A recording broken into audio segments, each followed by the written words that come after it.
Bonjour et bienvenue sur l'espace relatif à mon site mécaniqueuniverselle.net sur lequel j'essaie de démontrer de façon rationnelle et simple que l'humanité évolue progressivement vers son ultime perfection. La paix universelle, un fonctionnement universel.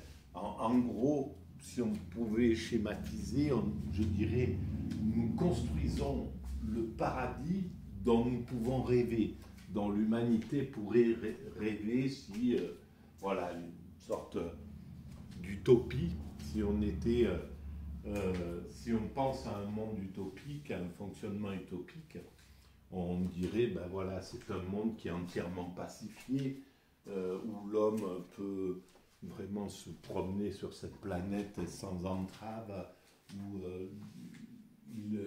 tous les hommes entre eux ont développé un état de fraternité, l'homme n'est plus un loup pour l'homme, l'homme ne représente plus un danger pour l'homme, donc l'homme est éclairé, on sait, voilà,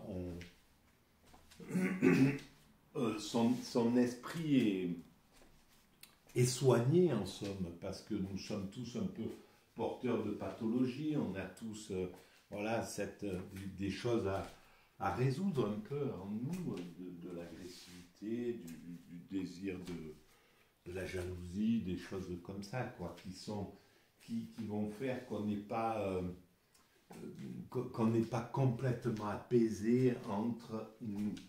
Et bien ça sera réglé. Voilà, c'est quelque chose que l'humanité règle doucement, tout doucement. C'est une évolution qui ne peut pas se faire de façon brutale. Ça se fait, voilà. Il faut des siècles pour que l'homme apprenne à maîtriser son comportement. Et donc, mais on arrivera à un certain moment, l'humanité sera parvenue à faire que l'homme ne représente plus aucun danger, ni pour lui, ni pour la planète, ni pour les autres espèces, etc. Voilà. Donc, c'est la théorie que je défends sur le site mécaniqueuniverselle.net. Alors, pour me divertir, on va dire peut-être, ou pour préciser cette théorie, je m'appuie sur des ouvrages que je chine au hasard de mes rencontres. Et là, par exemple, depuis quelques jours, je travaille sur cet ouvrage de Jean Miquel, cours de philosophie en classe terminale et préparatoire. Voilà, alors j'avais commencé par les premiers et le second chapitre. Le premier chapitre, c'était... donc, je vais vous le dire tout de suite, la culture humaine, la technique, l'art, la religion, la science, la philosophie. Le second chapitre que nous avons vu, c'est la conscience. Et donc, j'ai fait quelques vidéos à ce sujet-là. Comment moi j'interprétais la conscience, l'inconscient, etc. Mais juste, je picore, hein, c'est pas une analyse de cet ouvrage, c'est juste un prétexte à commenter et puis à expliquer ou à préciser ma théorie. Et là, je vais direct au dernier chapitre, parce que c'est un peu comme ça, ma façon de voir les choses. Je ne sais pas si c'est l'ennui ou si c'est enfin, il y a quelque chose qui m'angoisse dans la continuité, dans les choses, dans la logique. Il faut que mon esprit aille vraiment papillonner. Alors, quand même, je précise que cette théorie et que ces réflexions philosophico-spirituelles, on va dire, sont issues d'un cerveau atypique qu'on pourrait, apparemment, les tests que j'ai faits me rangeraient du côté de l'autisme Asperger. Et donc, c'est une...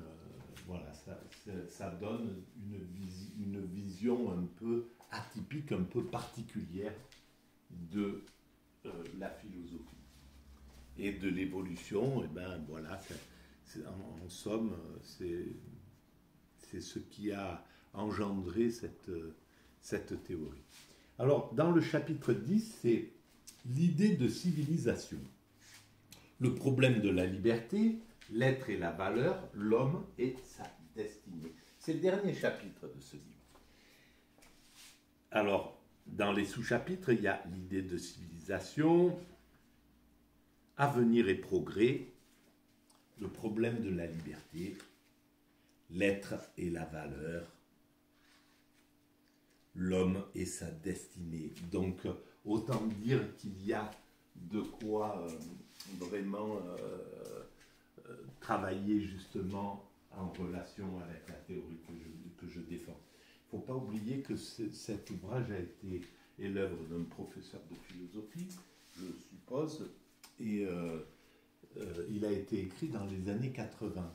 Donc avant la chute du mur de Berlin, avant la fin du communisme, avant l'entrée dans la toute-puissance du libéralisme, qu'on a appelé le néolibéralisme, qu'on appelle le néolibéralisme, et la contestation de ce néolibéralisme actuellement, qui fait que le monde est en chaos, plus ou moins, parce qu'il y a une lutte intense entre les réactionnaires qui veulent garder le statu quo, qui veulent que le monde ne bouge pas, que ça reste un petit peu avec ces vieilles mécaniques, la guerre, la confrontation, la domination, l'hégémonie, etc.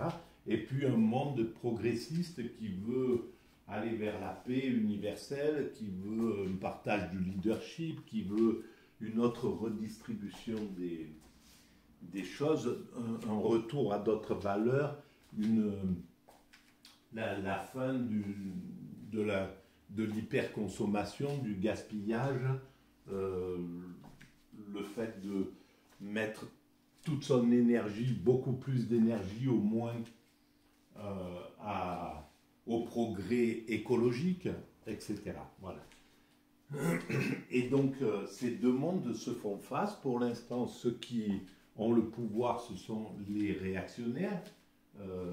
Et donc c'est pourquoi nous sommes en guerre, pourquoi nous sommes dans le chaos. On est le 30 juin et donc les événements qui se passent en France sont liés au statu quo du monde réactionnaire qui n'arrive pas à prendre le taureau par les cornes pour dire on change, voilà, il y a des choses à changer.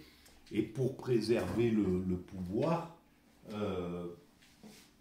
préfère justement ce statu quo qui entraîne la violence qui entraîne la peur du peuple, et la peur du peuple qui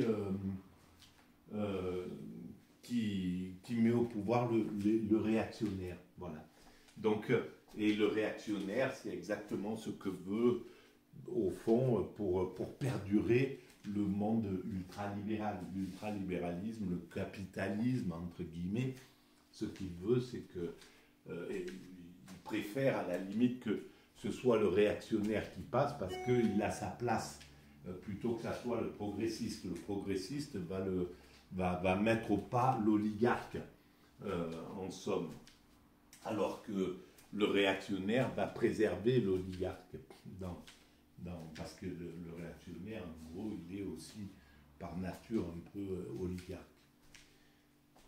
Et donc les oligarques favorisent ce statu quo et empêchent l'évolution d'évoluer. Donc le peuple se révolte. Le peuple va mettre de la violence parce qu'il n'arrive pas à passer par-dessus ces réactionnaires. Il n'arrive pas à passer par la conscience, en bougeant les consciences, en disant il faut que ça change.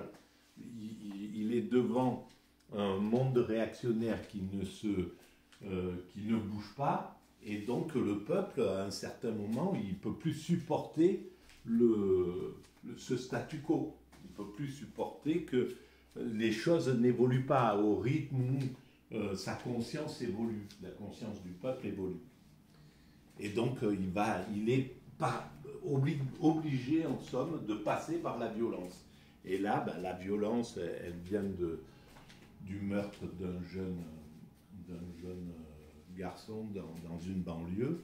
Et donc voilà, ça embrase le peuple. Pourquoi? Parce qu'il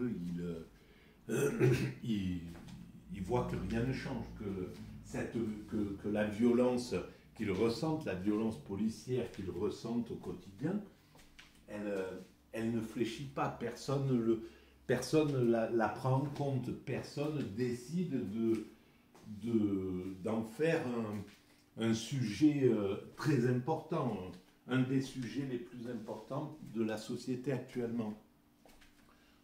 Et cette violence, ce racisme, la montée de l'islamophobie, etc. Et donc, c'est la violence qui prend le pas. Et la violence ne change pas malheureusement les choses. La violence entraîne le monde réactionnaire à aller encore plus vers le réactionnaire, parce que la violence fait peur à la majorité, à la partie, à l'électorat le plus important d'un pays. 60% ont peur de cette violence, ont peur du chaos, etc. Et donc, une partie de cet électorat va se réfugier vers le réactionnaire, vers les extrêmes qui préconisent plus de coups de bâton, plus de violence, plus de statu quo, en fait, et plus de dictature, en somme. Voilà.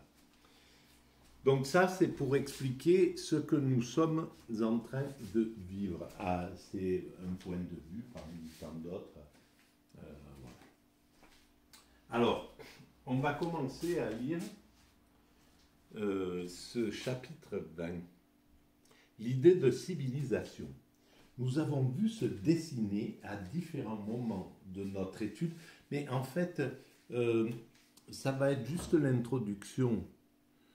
Je vais juste lire et la vidéo qui s'occupera de réfléchir sur l'idée de civilisation, ça sera autre chose. Là, c'était important que je parle des événements qui ont lieu en ce moment-là.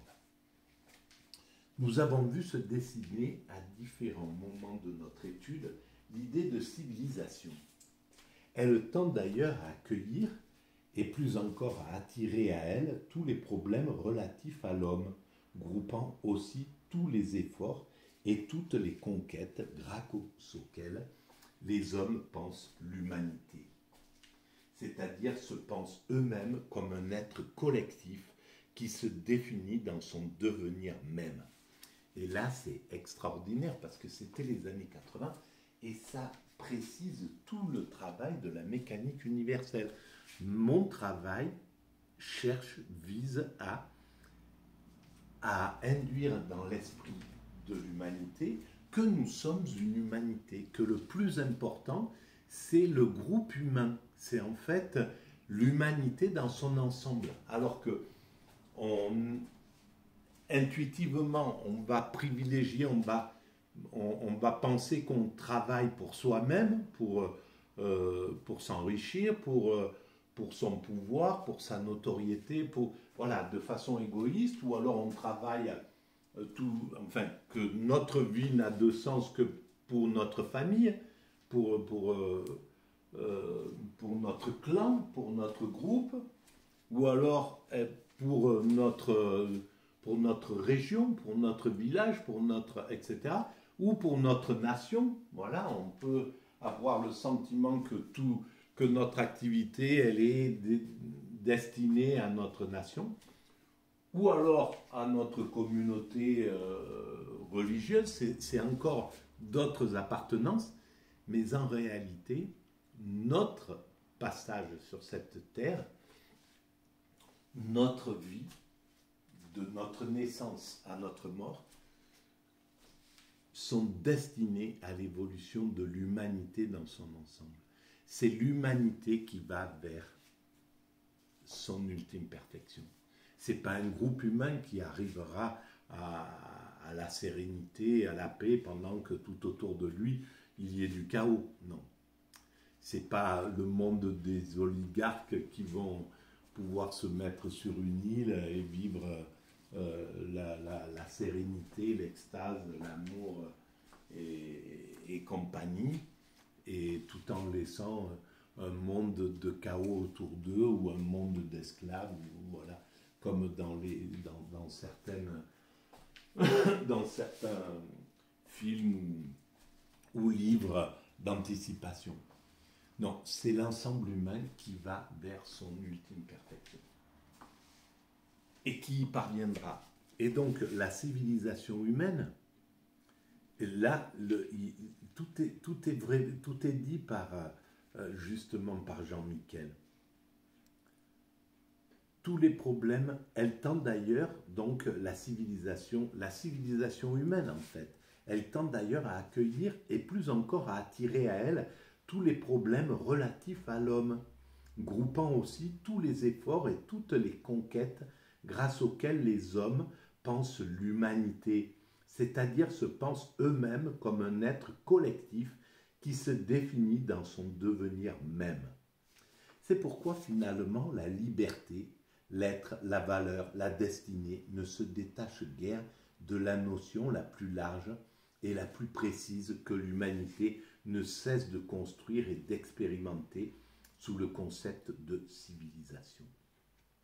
En somme, le dernier chapitre de cet ouvrage nous ramène au terme du premier pour signifier que tout ce qui a été évoqué, chemin faisant, n'est rien d'autre qu'un ensemble d'éléments destinés à éclairer, selon un programme d'études, une même indication, celle qui continue à faire de la philosophie la science de l'homme concret. Et c'est pas pour rien que c'est la philosophie qui m'a attiré. C'est à travers la philosophie que je développe cette idée de finalité positive, de finalité totale de l'humanité.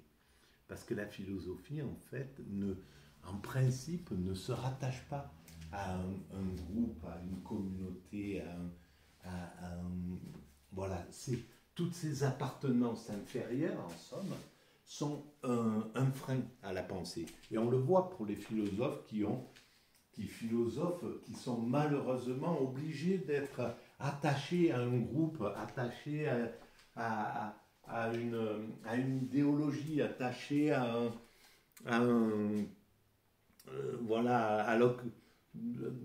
être du côté de l'occidentalocentrisme ou du côté d'une communauté religieuse, du côté, etc.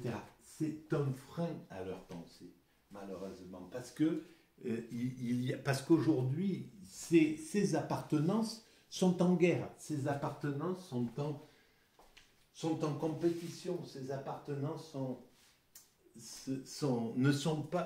ont perdu leur côté universel. Par exemple, toutes les religions avaient une vision universelle et n'étaient pas en compétition, et avaient cette vision qui était fondamentale. Et je pense qu'au Moyen-Âge, les philosophes qui appartenaient à chaque communauté, il y avait des philosophes chrétiens, des philosophes juifs, des philosophes musulmans, mais ils avaient une sorte d'universalité au fond d'eux-mêmes, qui était peut-être parce que c'était un moment où il n'y avait peut-être plus cette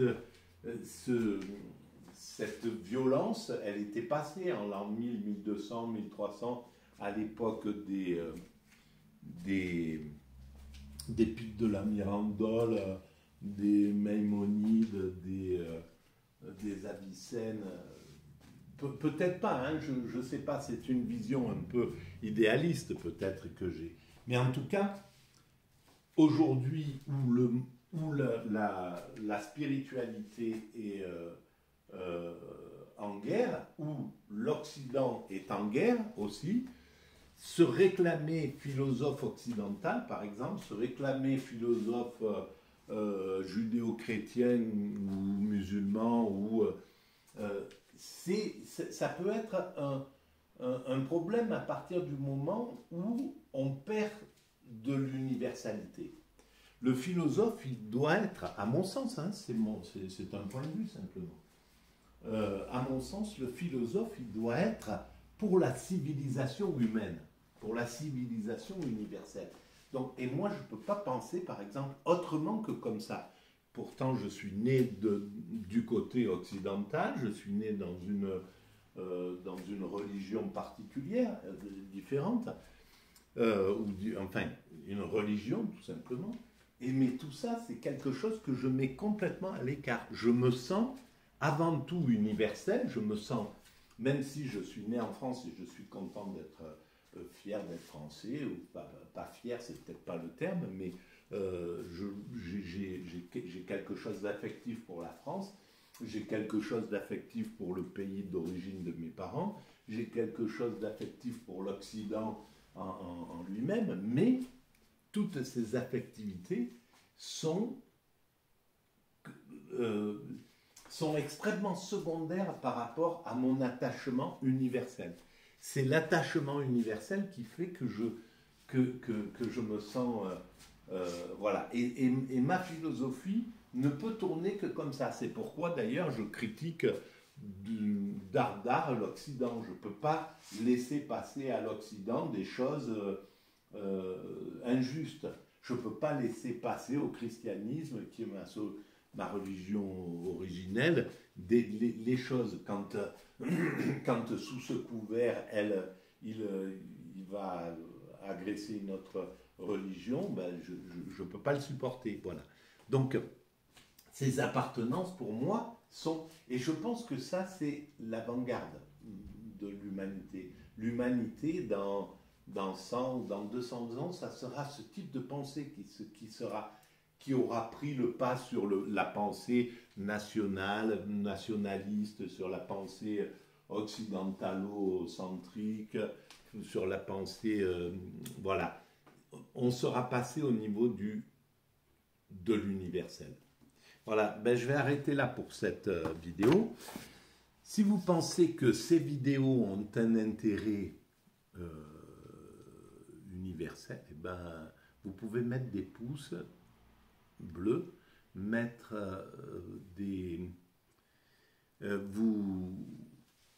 vous abonner à la chaîne, c'est gratuit, mettre des commentaires et j'y réponds globalement tout le temps. Parfois ça passe un peu à la trappe, je mets un peu plus de temps à y répondre, mais j'y réponds en général, voilà, tout le temps. Merci de votre écoute, à très bientôt.